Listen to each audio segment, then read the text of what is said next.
नमस्कार साथियों, online session में आपका स्वागत है। मैं आपका दोस्त और होस्ट सुखदेव और आज हम बात करेंगे राजस्थान भूगोल की। और भूगोल के एक क्लिप हमारा हो गया था जिसमें राजस्थान की उत्पत्ति और नामकरण है वो हमने देख लिया था। और आज हम बात करेंगे राजस्थान की स्थिति, विस्तार और सीमाएं। राजस्थान की स्थिति बात करेंगे आज, स्थिति, विस्तार और राजस्थान की जो भी अंतर्राष्ट्रीय हो, अंतर्राज्यीय है, वो सीमाएं की आज हम बात करेंगे। और फिर बाद में हम देखेंगे इसका क्षेत्रफल और आकार और कुछ महत्वपूर्ण फैक्ट हैं जो राजस्थान कॉम्पिटिटिव एग्जाम में महत्वपूर्ण फैक्ट आते हैं, वो चीज़ें आज हम इस वीडियो में डिस्कस करेंगे। बस मेरा आपसे अनुरोध रहेगा कि आप इस वीडियो को ज़्यादा से ज़्यादा शेयर करेंगे ताकि ज़्यादा से ज़्यादा लोग इस वीडियो में जुड़ सकें। आइए बात करते हैं, सेशन की शुरुआत करते हैं। सबसे पहले देखते हैं कि राजस्थान की स्थिति है वो ग्लोब पर क्या आती है। और सबसे पहले देखते हैं कि अक्षांशीय दृष्टि से और देशांतरीय दृष्टि से राजस्थान की स्थिति है वो कहाँ पर लोकेट की गई है।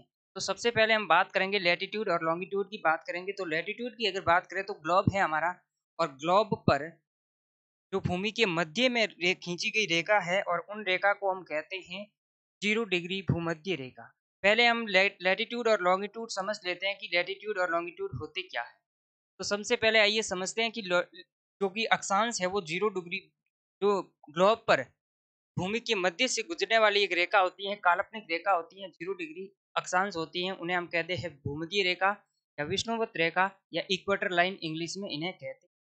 तो और जो उत्तरी ध्रुव और जो दक्षिणी ध्रुव को मिलाने वाली रेखा है, काल्पनिक रेखा है, इन्हें हम कहते हैं देशांतर।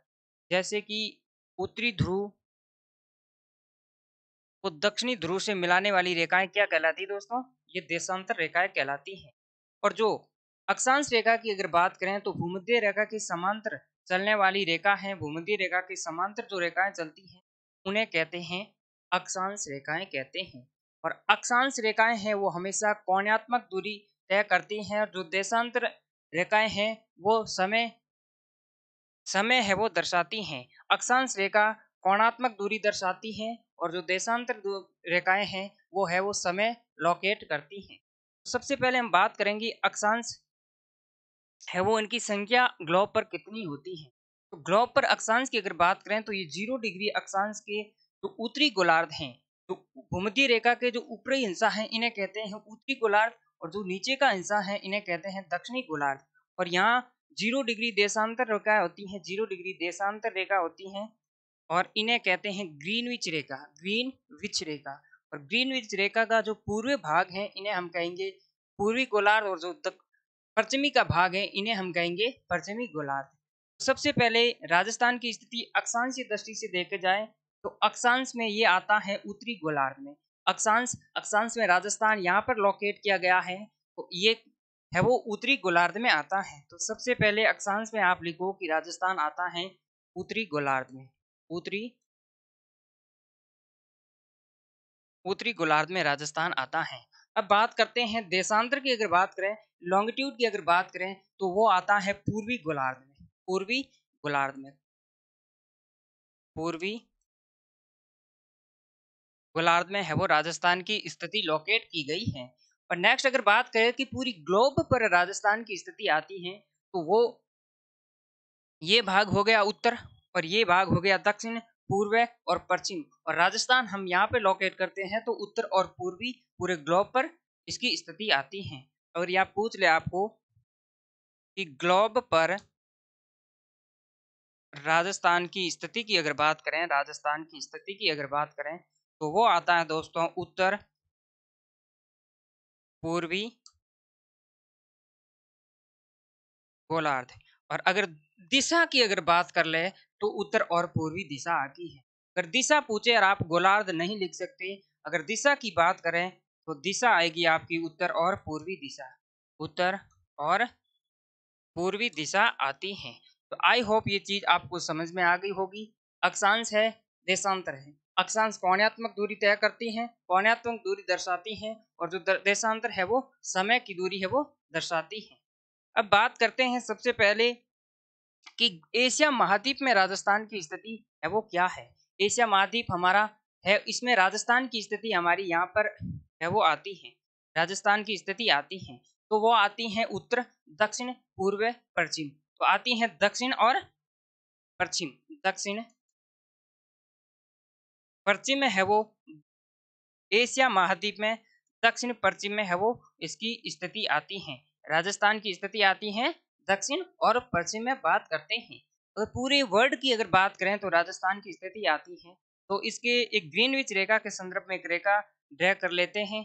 और नेक्स्ट अगर बात करें तो यहाँ से अफ्रीका से तीनों रेखाएं निकलती हैं, भूमध्य रेखा, मकर रेखा और कर्क रेखा, यानी अफ्रीका महाद्वीप से तीनों रेखाएं निकलती हैं। तो हम इस रेखा को अफ्रीकी महाद्वीप से ट्रैक करते हैं, जो कि भूमध्य रेखा है वो भारत के नीचे से होकर गुजरती है। तो इसकी दिशा आ गई उत्तर और पूर्वी दिशा। वर्ल्ड क्या हो, ग्लोब क्या हो, इसकी दिशा आती है उत्तर और पूर्व की बात होती है। और नेक्स्ट हम बात करेंगे भारत में राजस्थान की स्थिति है वो कहाँ पर लोकेट की गई है। तो भारत की स्थिति की अगर बात करें तो राजस्थान आता है उत्तर पश्चिम में, उत्तर पश्चिम में है वो राजस्थान लोकेट किया गया है। तो ये चीजें आई होप आपको समझ में आ गई होगी।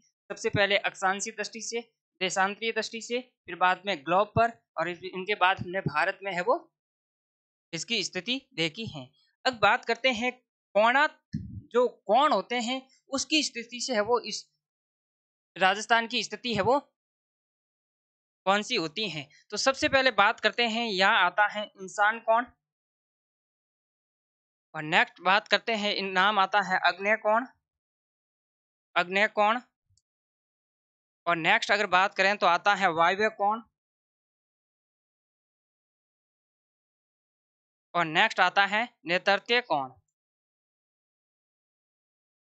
नेतृत्वीय कोण। और ये है वो अलग अलग स्थिति में अलग अलग चीजें लोकेट की गई हैं। तो ये तो कोणीय स्थिति हो गई। अब नेक्स्ट अगर बात करें तो देखते हैं कि सूर्य के सापेक्ष है वो राजस्थान की स्थिति क्या होती है। तो फर्स्ट चैप्टर हमने राजस्थान की स्थिति को देख लिया है, और नेक्स्ट हम बात करेंगे राजस्थान की सूर्य के सापेक्ष स्थिति क्या होती है। तो सबसे पहले हम देखेंगे कि तीन रेखाएं हैं, ग्लोब पर तीन रेखाएं होती हैं। सबसे पहले का नाम आता है कर्क रेखा, कर्क रेखा, और ये 23.5 डिग्री उत्तरी अक्षांश में स्थित है, 23.5 डिग्री उत्तरी अक्षांश में स्थित है। और नेक्स्ट आती है दोस्तों मकर रेखा, मकर रेखा, और ये 23.5 डिग्री दक्षिणी अक्षांश में है वो स्थित है। और 0 डिग्री भूमध्य रेखा, जो एक काल्पनिक रेखा है, 0 डिग्री भूमध्य रेखा, इन्हें कहते हैं भूमध्य रेखा, और ये है 0 डिग्री अक्षांश, 0 डिग्री अक्षांश भूमध्य रेखा कहलाती है।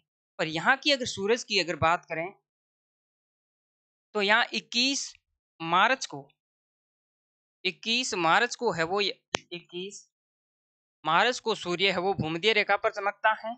और 21 मार्च के बाद 21 मार्च, अप्रैल, मई और जून, वापस 21 जून को, 21 जून को सूर्य है वो कर्क रेखा पर चमकेगा।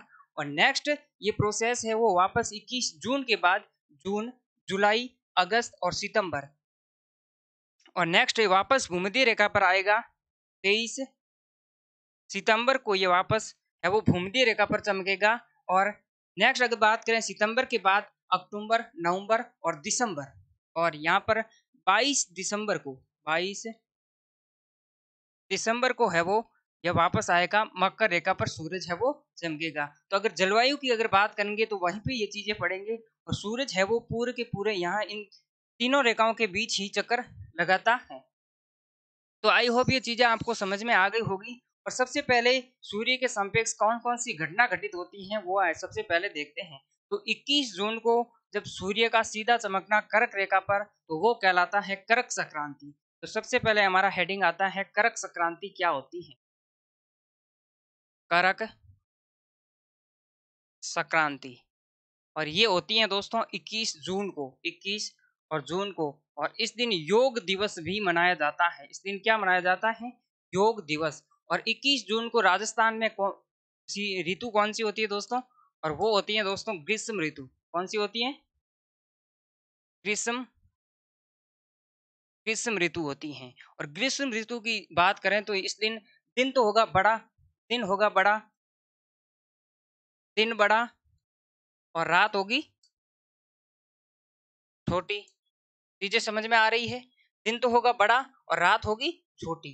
और नेक्स्ट अगर बात करें इसकी परिभाषा की, अगर बात करें तो वो आती है दोस्तों कर्क रेखा पर सूर्य का सीधा चमकना, सूर्य का सीधा चमकना क्या कहलाता है? वो कहलाता है दोस्तों कर्क संक्रांति कहलाती है। कर्क संक्रांति कहलाती है। अब बात करते हैं कर्क रेखा की। तो कर्क रेखा भारत के 8 जिलों राज्यों से गुजरती है और राजस्थान के 2 जिलों से गुजरती है। वो आता है बांसवाड़ा और डूंगरपुर। और राजस्थान में इसकी लंबाई है 26 किलोमीटर। और कर्क रेखा है वो, कर्क रेखा 23.5 डिग्री और राजस्थान के 2 जिलों से गुजरती है, राजस्थान के 2 जिलों से गुजरती है। और वो है बांसवाड़ा और डूंगरपुर। और ये है राजस्थान में 26 किलोमीटर इसकी दूरी होती है। तो ये चीजें हैं कर्क संक्रांति की संदर्भ में और कर्क रेखा के संदर्भ में। अब नेक्स्ट बात करेंगे हम मकर संक्रांति। मकर संक्रांति है वो क्या होती है? तो सबसे पहले आपका हेडिंग होगा मकर संक्रांति। मकर संक्रांति। और एक हमारा एक त्योहार भी आता है मकर संक्रांति। तो उसका संबंध ये नहीं है, ये एक खगोलीय घटना है और वो है नक्षत्र आधारित घटना मकर संक्रांति होती है। तो यहाँ पर अगर परिभाषा की अगर बात करें तो जब सूर्य का मकर रेखा पर सीधा चमकना, मकर रेखा पर सीधा चमकना क्या कहलाता है दोस्तों? मकर संक्रांति कहलाता है। मकर संक्रांति है वो कहलाता है। और मकर संक्रांति की अगर घटना की अगर बात करें तो वो मैंने आपको बताया कि ये 22 दिसंबर को ये होती है। 22 दिसंबर को ये घटना होती है। 22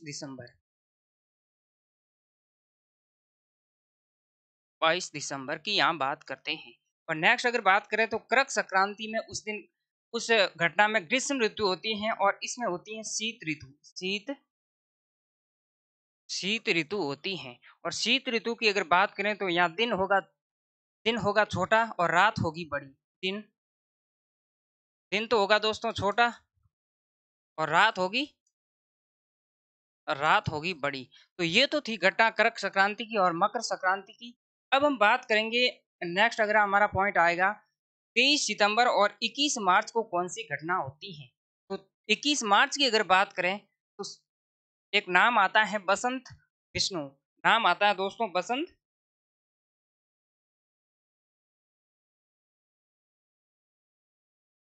विषु। और बसंत विषु है दोस्तों, ये होता है 21 मार्च को। और उत्तरायण बिंदु यानी उत्तरायण बिंदु कौन सा? ये बिंदु है, इन्हें कहते हैं उत्तरायण बिंदु। और ये इस बिंदु को कहेंगे दक्षिणायन बिंदु इन्हें कहेंगे। तो बसंत विष्णु का मतलब है कि उत्तरायण से जब उत्तरायण से सूर्य का भूमध्य रेखा पर सीधा चमकना, भूमध्य रेखा पर सीधा चमकना। और ये दोस्तों क्या कहलाता है? बसंत विष्णु कहलाता है। और ये घटना होती है 21 मार्च को। और इस दिन राजस्थान में दिन और रात की इस दिन राजस्थान में है वो दिन और रात की अवधि समान होती है। दिन व रात की अवधि है वो इक्वल होती है। आई होप ये चीजें समझ में आ गई होगी। और नेक्स्ट अगर बात करें 21 मार्च को दिन और रात की अवधि समान होगी। और वापस अगर बात करें तो एक डेट आती है 23 सितंबर को और दक्षिणायन से सूर्य का सीधा चमकना, इसे कहते हैं शरद विष्णु या विषुव। और इस दिन राजस्थान में है दक्षिणायन से भूमध्य रेखा पर सूरज का सीधा चमकना क्या कहलाता है?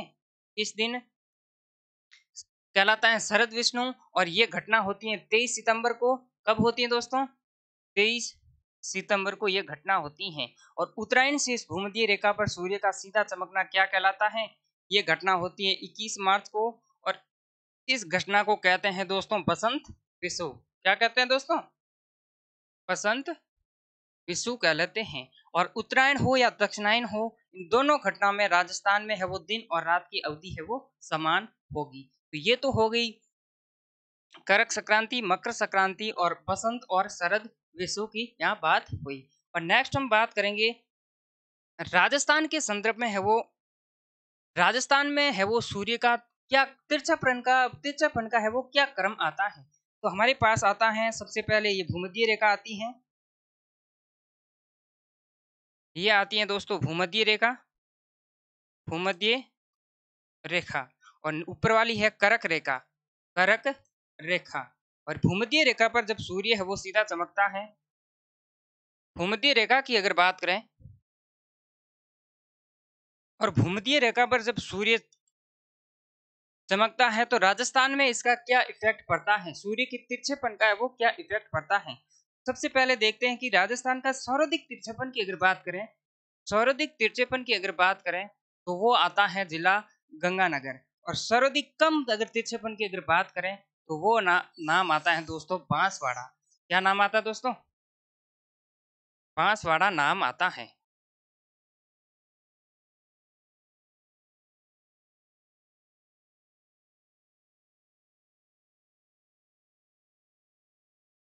वो नाम आता है दोस्तों बांसवाड़ा नाम आता है।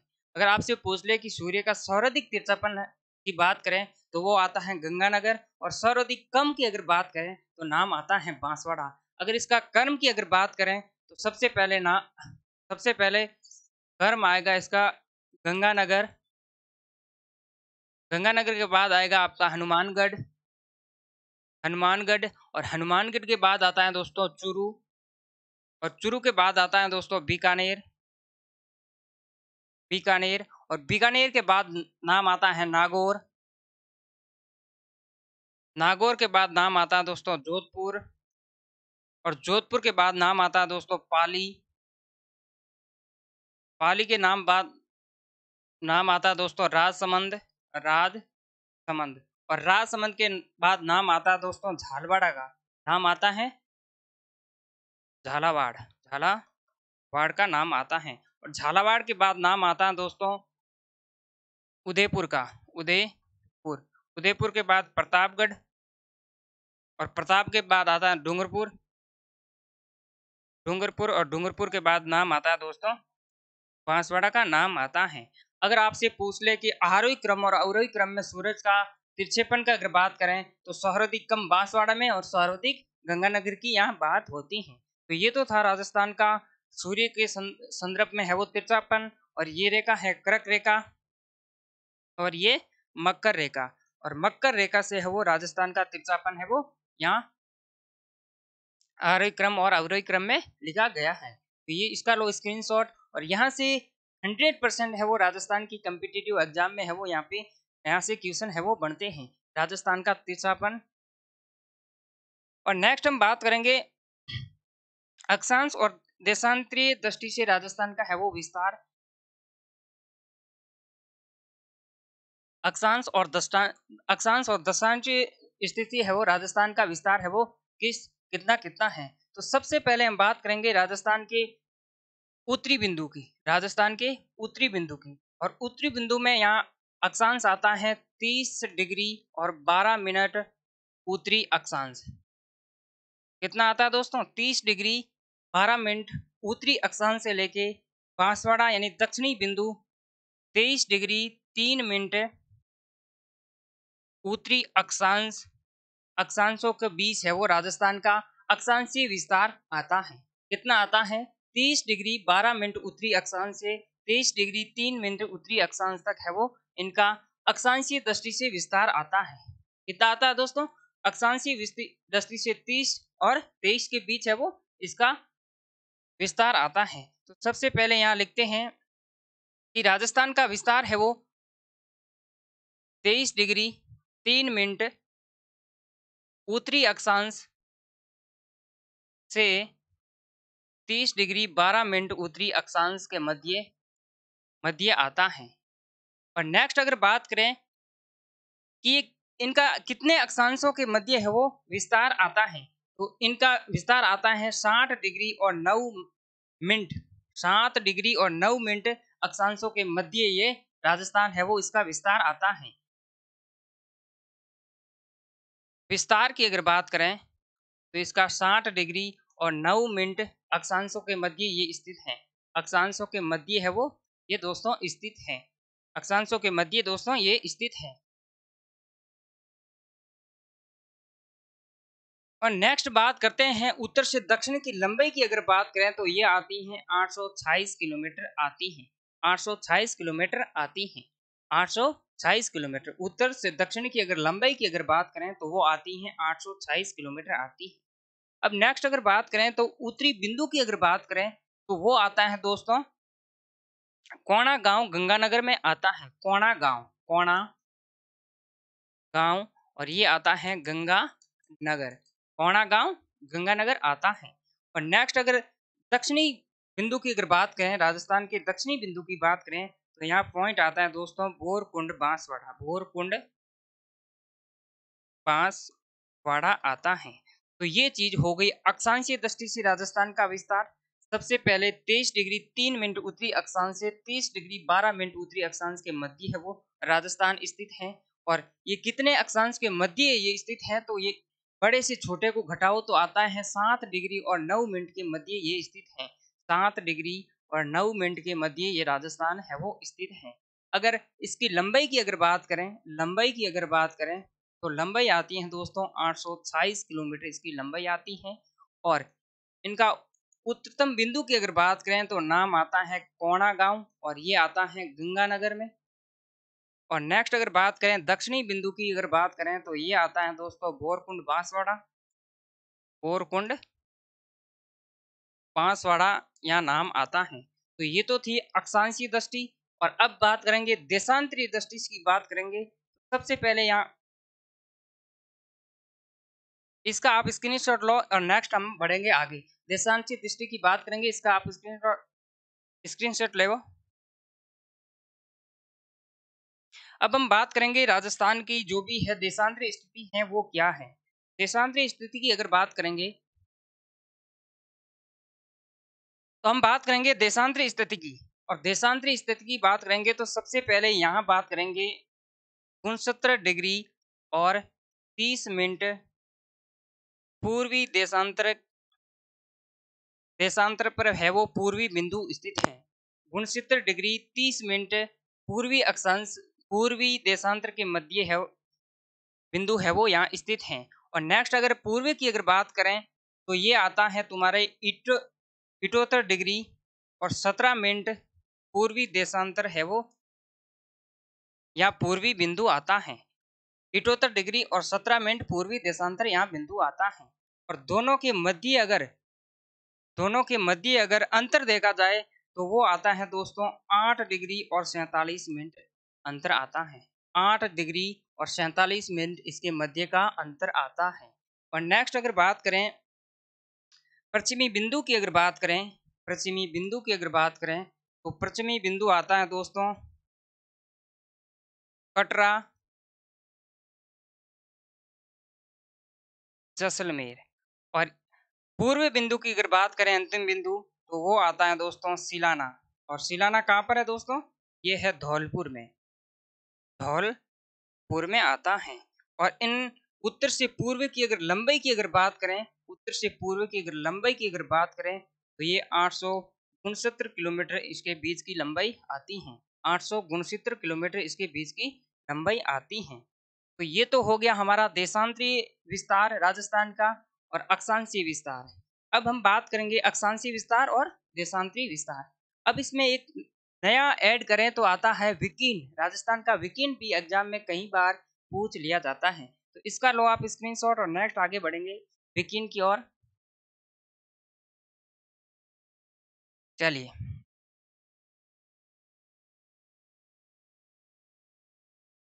और राजस्थान के विकीन की अगर बात करें तो वो आता है, और विकीन में सबसे पहले अगर बात करें उत्तर, दक्षिण और पूर्व और पश्चिम। और विकीन की अगर उत्तर और पश्चिम विकीन की अगर बात करें तो ये आती है दोस्तों 850 किलोमीटर, 850 किलोमीटर विकीन आता है। और पश्चिम दक्षिण से उत्तर पूर्व की अगर बात करें तो ये आता है 784 किलोमीटर इसका विकीर्ण आता है, 784 किलोमीटर इसका विकीर्ण आता है। तो ये तो बात हो गई विकीर्ण की, विकीर्ण की ये तो बात हो गई विकीर्ण की। तो ये भी कहीं कंपटीशन एग्जाम में है वो पूछ ली जाती है, तो इसका भी आप स्क्रीनशॉट लो और नेक्स्ट बढ़ेंगे आगे। अब हम बात करेंगे कि राजस्थान की पूरी सीमा है वो सीमा के संदर्भ में हम बात करेंगे, और राजस्थान की कुल सीमा की अगर बात करें तो वो आती है 5,920 किलोमीटर सीमा आती है। और सीमा का अगर क्लासिफिकेशन किया जाए तो वो आती है दो भागों में, एक तो आती है स्थल मंडल और एक आती है दोस्तों जल मंडल। स्थल मंडल और जल मंडल आती है। और तटीय सीमा राजस्थान को लगती नहीं है, और इसकी सीमा आती है सिर्फ शून्य आती है। और स्थल मंडल की अगर बात करें तो इसे भी हम दो भागों में बांटकर पढ़ते हैं, और वो भाग आता है, एक तो आता है अंतर्राष्ट्रीय अंतर्राष्ट्रीय सीमा, और नेक्स्ट आएगा हमारा अंतर्राज्यीय सीमा,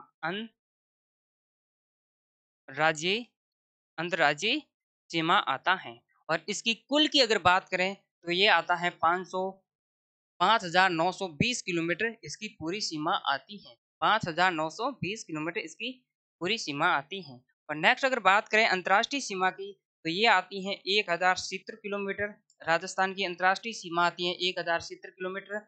और अंतर्राज्यीय सीमा की अगर बात करें तो ये आती है 4,850 किलोमीटर इसकी अंतर्राज्यीय सीमा आती है। और अंतर्राज्यीय सीमा और अंतर्राष्ट्रीय सीमा की अब बात करेंगे विस्तार से।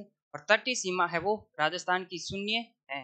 अब नेक्स्ट हम बात करेंगे राजस्थान की सबसे पहले अंतर्राष्ट्रीय सीमा, राजस्थान की अंतर्राष्ट्रीय सीमा की यहाँ बात करेंगे। और अंतर्राष्ट्रीय सीमा है वो 17 अगस्त 1947, 17 अगस्त 1947 को है वो इसके सीमा आयोग के अध्यक्ष, सीमा आयोग के अध्यक्ष, और अध्यक्ष का नाम आता है Sir John Radcliffe, Sir John Radcliffe. और सर जॉन रेडक्लिफ ने है वो इसका निर्धारण है वो इस रेखा का निर्धारण करते हैं। और राजस्थान में इसका निर्धारण है वो आता है, वो राजस्थान में नाम आता है हिंदूमल कोट, हिंदूमल कोट। और ये हिंदूमल कोट आता है दोस्तों गंगानगर में, गंगानगर में। और इनका अगर लास्ट बिंदु बात करें तो नाम आता है शाहगढ़, शाहगढ़। और एक नाम आता है इसका बाकासर, बाकासर। और ये दोनों बिंदु आते हैं बाड़मेर में, इसमें आते हैं बाड़मेर में। तो अंतर्राष्ट्रीय सीमा की अगर बात करें तो हिंदूमल कोट से बाड़मेर के बाकासर या शाहगढ़ तक इसका विस्तार आता है। और ये पूरी की पूरी है, पूरी की पूरी 1,070 किलोमीटर आती है। और इसमें 4 जिले आते हैं। सबसे पहला आएगा दोस्तों गंगानगर की, सबसे पहले यहाँ बात करेंगे गंगानगर की, गंगानगर की। और ये आता है 210 किलोमीटर, पाकिस्तान के साथ सटे 210 किलोमीटर है वो गंगानगर की सीमा है वो साझा होती है। और नेक्स्ट हमारा आएगा बीकानेर, बीका बीकानेर। और ये आएगा 168 किलोमीटर बीकानेर की यहाँ सीमा साझा होती है। और नेक्स्ट हमारा आता है जैसलमेर, जैसलमेर। और जैसलमेर में 464 किलोमीटर है वो यहाँ सीमा साझा होती है। और नेक्स्ट हमारा आएगा बाड़मेर, बाड़मेर। और यहाँ 228 किलोमीटर है वो इनकी सीमा साझा होती हैं। तो ये सीमाएं हैं वो इसको ऐसे के ऐसे याद करेंगे तो ये एकदम आपके दिलो दिमाग में है वो छप जाएगी। तो ये चीज़ें 210, 168, 464 और 228 है वो इनका पूरा का पूरा भाग है वो ये पाकिस्तान का 1000 क्षेत्र आता है, अंतर्राष्ट्रीय 1000 क्षेत्र किलोमीटर आता है। तो ये तो हो गई हमारी अंतर्राष्ट्रीय सीमा की बात। और पाकिस्तान के कौन से जिले हैं वो इस राजस्थान के है वो इस जिलों से स्पर्श करते हैं, और कौन से प्रांत आते हैं। पाकिस्तान के दो प्रांत आते हैं, एक आता है दोस्तों पंजाब प्रांत, पंजाब प्रांत, और कौन से पंजाब प्रांत के जिले आते हैं, और एक आता है सिंध प्रांत, सिंध प्रांत, और कौन से आते हैं सिंध प्रांत के जिले आते हैं। इसकी चर्चा हम करेंगे नेक्स्ट वीडियो में। आज के लिए इतना ही। आई होप आज मैंने जो भी चीज़ें पढ़ाई हैं, आई होप आपको ये चीज़ें समझ में आई होगी, और आप यूं ही इस चैनल पे पढ़ते रहिए, स्वस्थ रहिए। धन्यवाद।